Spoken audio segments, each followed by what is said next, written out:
Hey everybody, what is going on? Hexlex here. I got another Master Duel video for you, and it's Monday, which means of course it is time for one of our weekly viewers specials. If you are new to the channel or just new to the series, first of all, welcome. Second of all, let me give you a brief rundown of how it works. Basically, every week here on Mondays, we like to showcase replays from you all, the viewers. It's a great opportunity to not only look at some decks or strategies that I might not have time to explore myself, but we get to come together, cheer each other on as we show off our cool games and replays. So if you are interested in getting in on the viewer special, you're going to want to head down to the description box below.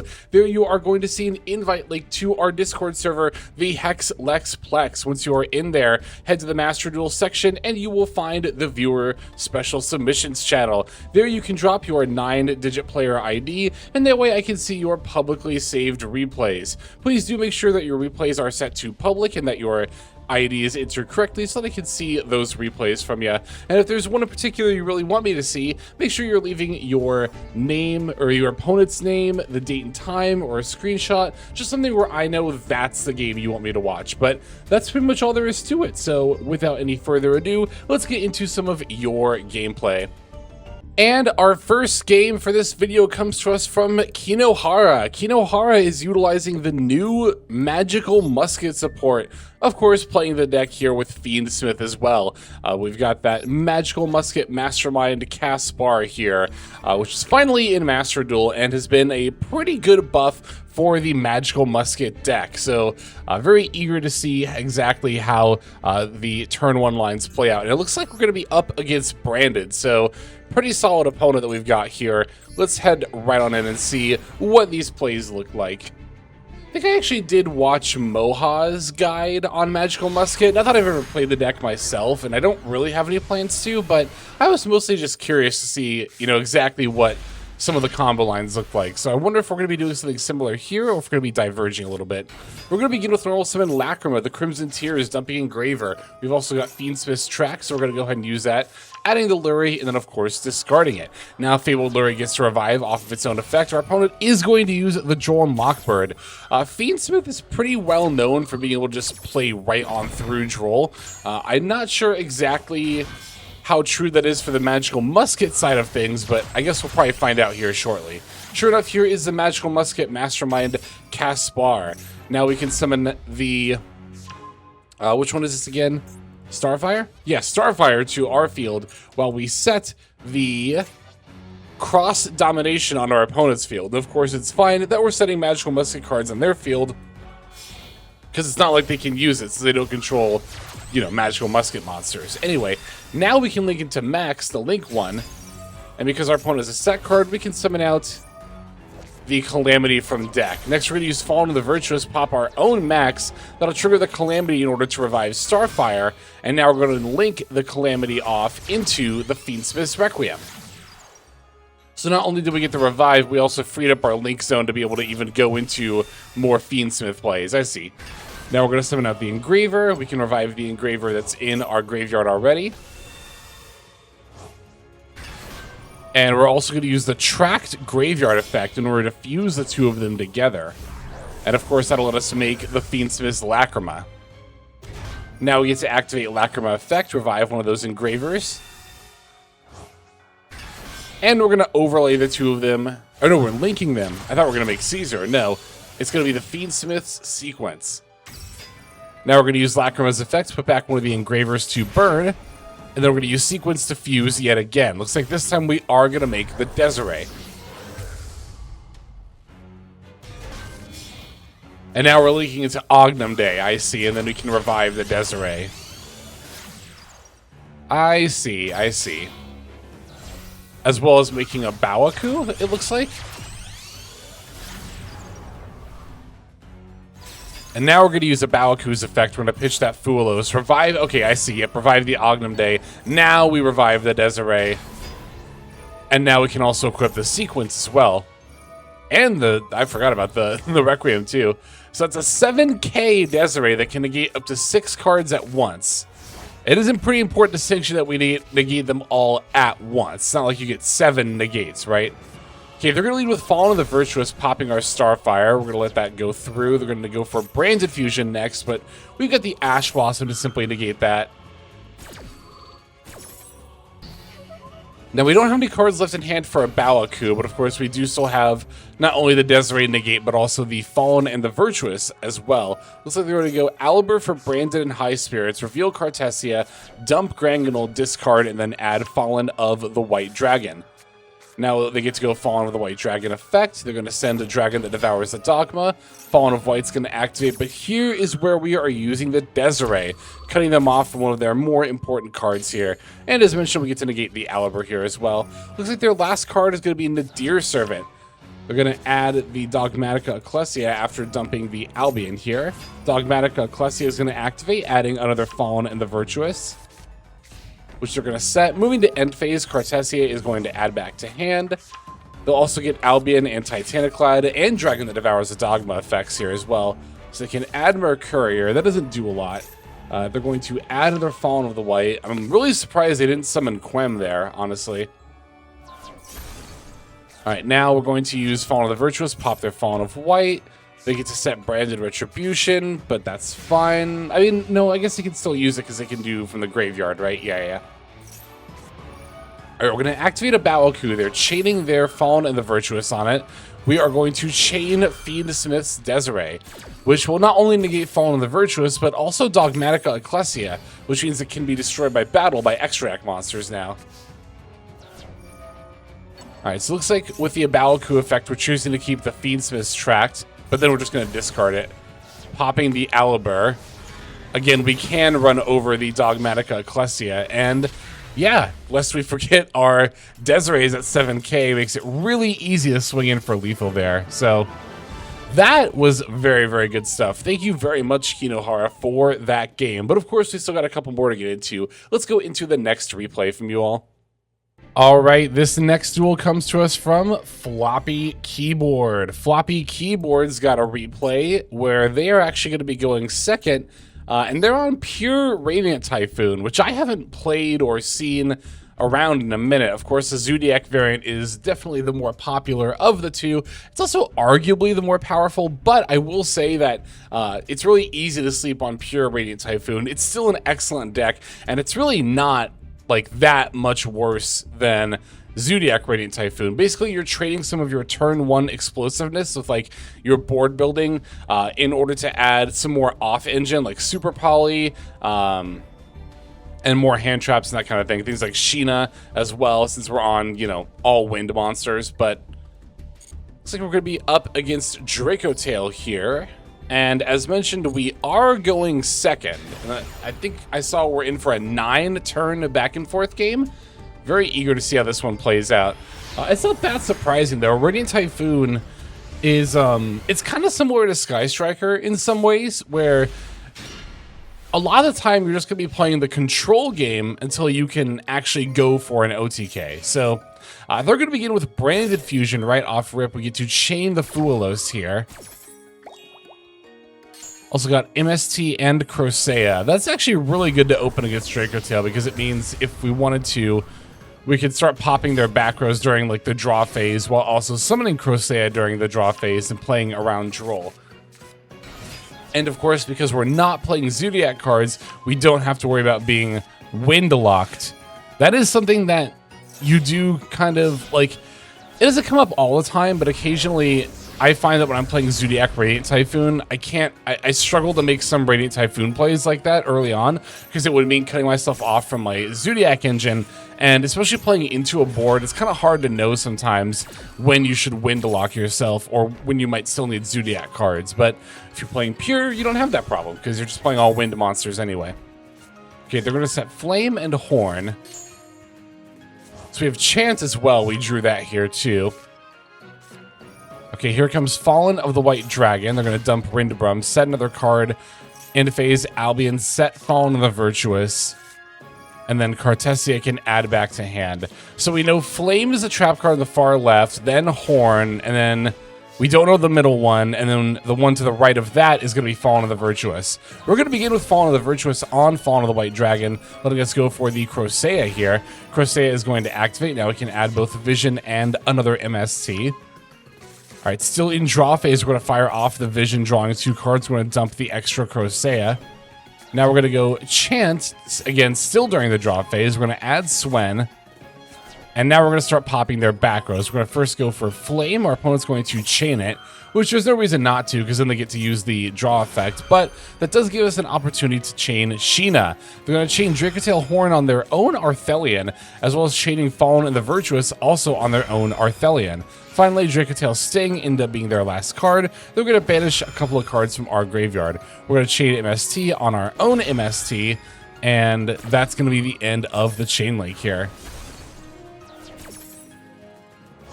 Yeah, they really went all in on using all their back rows at the same time here. I'm not super clear why. I guess because they were going to lose. They thought they were going to lose it to Sheena anyway. They could have chained it to the Sheena effect, though, right? Because now we can just simply choose not to activate, and then we can keep Crocea. Yeah, I think our opponent should have waited to see which effect of Sheena we used there. I mean, we end up in a situation where we didn't even have to activate Sheena at all, because our opponent just used all their back rows anyway. I mean, I get the use it or lose it mentality, but you could have used it a little bit later. I don't know how much difference that would actually make, though. Okay, they're going to fuse Albaz with our Sheena. Ah, for the Titaniclad. I was wondering, I was like, what can you make with Sheena? But yeah, 2,500 or more attack, of course. Now they can revive Arthelion because they sent away 2 more monsters. We're going to link into Varun. And of course, Varun can add MST back to our hand. Now we're going to activate MST on our own Mandate. And this will trigger the Varun effect, letting us place the Mandate back on the field. It'll also trigger the effect of the main deck Varun in our hand, letting us special summon her to the field as well. And because we have, I believe, 2 MSTs in there now, right? We can negate and destroy, or is it just the one? No, it is 2. I was right. Okay. Okay, we go Swen for Ascendance. Mandate, put 3 back, and then draw. Foolish is not a great find here, unfortunately, but we can use Ascendance to bring back Crocea, and then now Varun's going to put the Fallen of White as well as our Swen in the spell trap zones. Now we're going to link for 3. It's going to be Racefulger, the Desperate Doom Eagle, which can activate shuffling back the Albion that got sent there earlier this turn. We're going to set and pass. During the end phase, they're going to activate Cartesia. We are chaining Varun here to negate. So yeah, we weren't able to OTK, like, pretty obviously our opponent had a lot of stuff to play through, but as mentioned before, we don't have to necessarily OTK right away in order to be able to win. We're just going to play the control game from here on out. They're going to go for another Fallen of the White Dragon. We get to chain the Racefulger here, and we're going to put back the Ecclesia before they have a chance to use the effect. Now Fallen of the White's going to summon Incredible Ecclesia from the hand, and they're going to synchro for 8. It's going to be for Ecclesia and the Dark Dragon. They're going to go straight into battle phase. We're going to activate MST on our own Swen, and then we're going to chain Mandate to negate the Ecclesia and the Dark Dragon. That way we won't get a chance to activate during the main phase there. And of course, Mandate we can also use to put back 3 cards and get a card draw here. We end up finding a copy of Eldum. They're going to use Titaniclad to run over Varun, and then Arthelion beats over Racefulger while Ecclesia attacks directly. Their last card in hand is Dracotale Phyrexial. They're going to normal summon it and then revive Lucius. Now Lucius gets to activate adding Phimena. And now it looks like they have more Dracotale plays. They're going to use Phimena here, fusing the Titaniclad with the Lucius in order to make the Secretarian Dragon. Now Lucius gets to activate. They're going to set Rahu Dracotale. And Secretarian Dragon also gets to activate. They're going to revive Cartesia and put back Albion into their extra deck. Now here is Rahu going to fuse with Phyrexial in hand and Orgola in deck, and that'll end up making another Arthelion. Now they get to not only add back off of the Arthelion effect, but they've got that Orgola and Phyrexial effect as well in the graveyard to set 2 more cards. And of course, Orgola can also add back another Dracotale monster to the hand if they want to. They've got Ketu for some more searches. They're going to pop the Mandate. They've got Phyrexial. They're going to set another Ketu because they're out of the trap cards at this point. That was actually a pretty big disadvantage to using them all at once, was that If they had staggered it across a couple of different chain links, like they could have potentially started shuffling back the trap cards with the other trap cards, because they chained everything to whatever effect was right before Sheena was on the chain link. So if they had done like 1 or 2 of the trap cards then let Sheena activate, then chain the rest, they could have put back one of the trap cards like Flame and then set it here. Ooh, Super Poly is a really good top deck here. We're going to fire off Fulos to get some extra draws here. Then we're going to special summon Eldum, activate in order to add the Crocea. Now we're going to tribute Eldum for Crocea in order to be able to add back Swen and Mystical Space Typhoon. And now we can summon Swen F in order to add Ascendance. And now we're going to activate Ascendance and chain MST. That way we get to set it again. And we also get to revive another Crocea. Now Varun gets to activate as well. Again, Ascendance will reset itself. Got our monster negate online yet again. And now we're going to link Swen and Crocea into another Varun. Varun F adds back MST. And then we're going to use MST on the face down card, which ends up being, of course, that Ketu Draco Tail from earlier. Moreover, we can place the Mandate yet again. Our opponent's going to go for Ecclesia, but remember, it is negated. So they're going to use Cartesia and fuse her with the Ecclesia in order to make the Granganol. Now we get to draw off that Fuelos. Granganol and Quem both get to activate. We're going to chain Radiant Typhoon Chant in order to add a copy of Mystical Space Typhoon to our hand here. Alright, Quem is going to revive Ecclesia in the Dark Dragon. And Granganol is going to dump an Albion. Now Varun gets to activate. We're going to place Quem in the Spell Trap Zone this time, setting both MST and Super Poly. Again, we're not making that push. We are being patient and playing the control grind game. Using Varun to negate Albion during the end phase. We'll let them add back Cartesia, but you'll notice that over time with these Varuns, we are slowly but surely getting all of their most important cards into the back row there. That Quem getting in the back row there was actually really huge as far as, like, you know, getting these extendable, repeatable resources off the board. So we're going to use Ascendance to revive Eldum. We're going to add Phonics. Really glad we finally have Phonics in the rotation here. That'll really sort of let us start cleaning up the opponent's board here. We're going to make Chaos Star Source Dragon, using the effect to pop our face down card, and then Orgola gets to activate here as well. We're going to chain Varun on the Orgola, and we get to chain Mandate in order to draw some cards here as well. Finally, we are going to chain MST on our own Mandate. They're going to use Fallen of the Virtuous in response. But I think that doesn't matter, right? Oh, no, it does have to be destroyed by Mystical Space Typhoon. I thought it was just if it was destroyed by a quick play spell.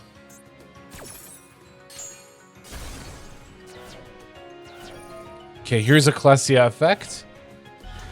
Reviving Fallen of Albaz from the graveyard. So our opponent's extra deck, like, they've got 5 cards left. I know Mirror Jade is still in there. Oh, this is the dragon that devours a dogma. Yeah, that makes sense. From us, though, from our own Super Poly. Is really, I actually thought for a second that was their own Albaz effect, but no, that was our Super Poly, so that's very well played. I think outside of their own dragon that devours a dogma, there's not too much they can do about ours, right?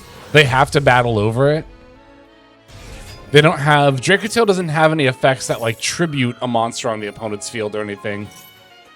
So I think they would have to crash... They'd either have to battle over it, which they've already used Titaniclad, or they would have to crash with their own dragon that devours the dogma. They don't even really choose to battle here, even our Crocea, because it's not... There's not really much of a point. Alright, I think I'm starting to see how we're going to end up winning this duel here. But we're actually going to begin by summoning yet another Link 2 monster. This time it's going to be Win the Wind Charmer. And we can use it to revive the Dracotail Pan in their graveyard. Now we're going to use Dragon that Devours a Dogma, battle over the Ecclesia. We're going to battle over their Incredible Ecclesia, or whichever that was on the field there. And then we're going to make Little Knight. Our own extra deck's looking a little bit low here, but not too bad. Little Knight banishing one of the Arthelians. And yeah, again, at this point, I don't think there's really too much our opponent can do at all. They're very quickly running out of, like, Dracotale things to do. Like, Dracotale's kind of, it's interesting, right? Because normally the engine's really good at recycling itself. But again, we fired off all those trap cards at once, which stopped our opponent from being able to do that kind of grind game. Interesting, we're using Fallen the Virtuous to pop our own Varun. I mean, I get why we wouldn't want to pop Grangadol here, and I guess Arthelion is kind of pointless because it'll just come back at some point, but yeah, they just cannot do anything about this dragon that devours a dogma. Again, they already used their, their Titaniclad so much earlier in the game. We're going to chant for MST, Fallen of the Virtuous on the Incredible Ecclesia, chain MST on our own card.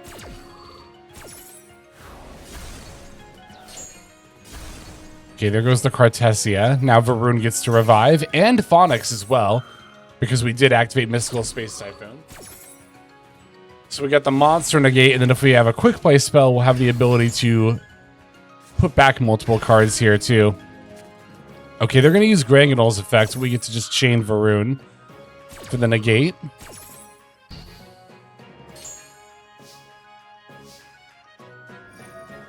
Yeah, we get to use our own Ecclesia now, putting back their Golemel. Moving to battle phase, we swing over Arthelion.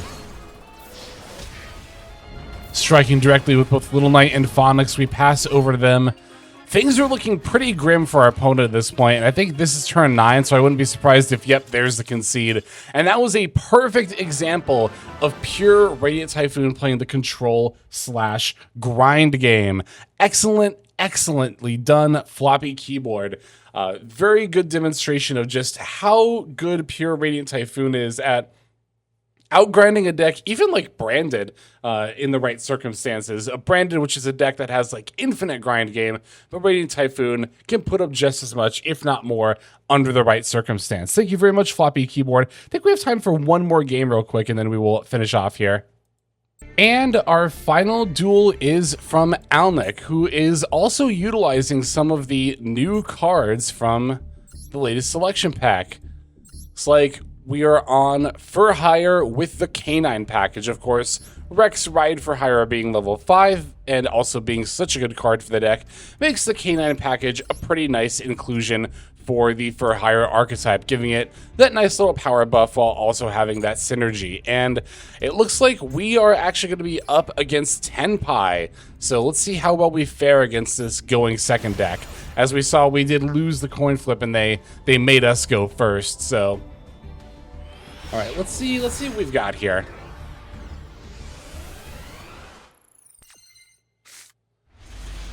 Okay, we have both Rexes and Fossil Dig, so we're in a really good spot here. We can use Rex Ride for Hire. They're going to chain Molcharmy Meowls. Wow. I think I've only run into an opponent on Meowls like one time in Ranked Ladder. And sure enough, we can special summon the Rex Freight for Hire, which also gets to activate here. We're going to use Rookie for Hire in order to pull out the Beat Bladesman from deck. And now we can link Beat and Rex into Donner Dagger for Hire. I still have a royal one of these, I think. Donner's going to activate. We're going to revive the Beat and then also summon out the Rex. To be fair, they did get a draw. A couple of draws, I think, actually, off the Meows for that. So the Meows actually did pay off for our opponent here. They're going to use Valor on the Rex Ride for Hire. So unfortunately, we will no longer get draws every time they do. Which, that actually is kind of a shame. But we can just summon their copy and then overlay our 2 level 5s into the Canine 17 Ripper. Now, Ripper effect's going to activate. We're going to add the Noroi.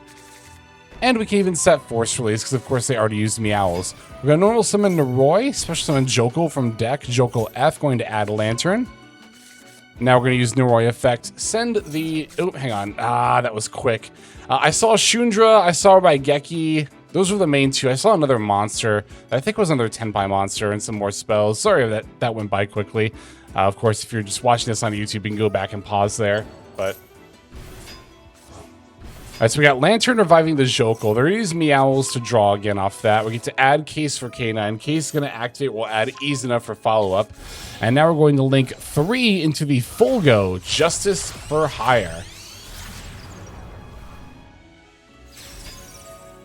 because it's 3 monsters with different types. Oh, that is some pretty nice synergy with Canine as well, because Canine is all different types too. So there are actually multiple ways in which these archetypes kind of synergize with each other. That's actually really neat.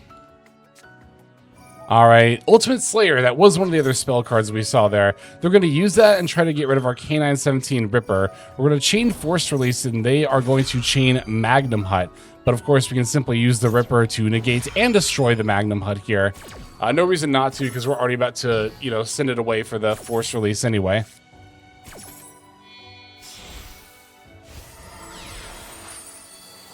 So here is the Werewolf. So we'll get another peek at the hand. I'll be a little more quick on the draw here. And Ultimate Slayer loses its target, so we're good there. Fulgo gets to activate. They're going to chain Perulia.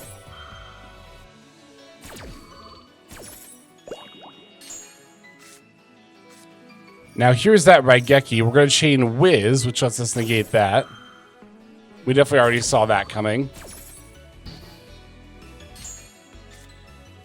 All right, their next card is going to be Fiend Smith's Tract. Looks like they're playing a Fiend Smith engine to help their Tenpai deck a little bit there. We're going to use Joel and Lockbird here. No more searching for them after that. That won't impede the Fiend Smith line too much, but it could mess with some of their Tenpai cards pretty easily here. All right, so they revive the Lurie. They're going to summon out the Requiem. Requiem F. There's Lacrima. Lacrima F, dumping Engraver. Now Engraver puts back Lurie and summons. Except we get to chain the Ghost spell on the Engraver here. Stopping their Fiendsmith line short. They can still equip, but now we're going to use the Werewolf effect. All right, let's see what's in their hand. Okay, it's Pydra, Shundra, and then that Magnum Hut. So they have Pydra and Shundra with a summon they haven't used yet. Can't search off Pydra, so probably just gonna... Oh, but then of course we get to banish, so we're just gonna banish the Pydra. So they can summon the Shundra, but now we get to go Izuna, and then Izuna F dump Lupus in order to revive. And then now we can activate Lupus, and then we can just take care of this Shundra. Yep. We're going to do it with Valen. Could have been Valen, could have been Nosh Knight, either way. But yeah, we can turn the Shundra face down, and our opponent looks like they are pretty much conceding at this point that they are not going to be able to win.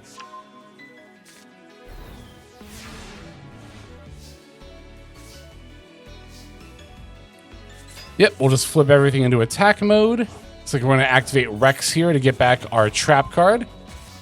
Moving to battle phase, we just battle over the Shundra with Beat, and then we'll swing in with everything else, but not before getting even more card draws off the Fulgo. That is insane. And there we have it.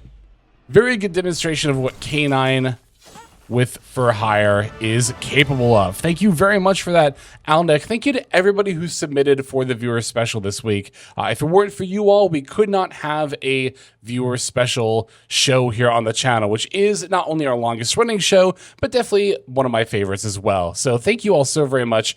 Even if you didn't get featured, there's always next week. And again, without your submissions, we could not have a show. So thank you for submitting, each and every one of you. But that's going to do it for now. This is Hexlex. I'm about to sign out. Before I do, though, we're going to move on to our outro. That way we can thank our YouTube members and Patreon subscribers. Hey everybody, Hexlex here. Thank you so very much for watching all the way to the very end of the video, which by the way is one of the best ways to support the channel. Speaking of supporting the channel, take a look at the names on screen. These are folks who have been so generous as to either join as a YouTube member or subscribe over on patreon.com/Hexlex to support. There's also perks for doing so. If you would like to see YouTube videos early, as well as some exclusive videos that get uploaded to YouTube, but for one reason or another I decide not to publish, definitely go ahead and hit that join button to see content early, as well as some exclusive content. If you're looking for more exclusive content, over on patreon.com, I upload exclusive videos that are not posted on YouTube just about every single day. Whether you choose to subscribe over on Patreon, join as a YouTube member, or simply continue to watch, your support is greatly appreciated. Thank you so very much.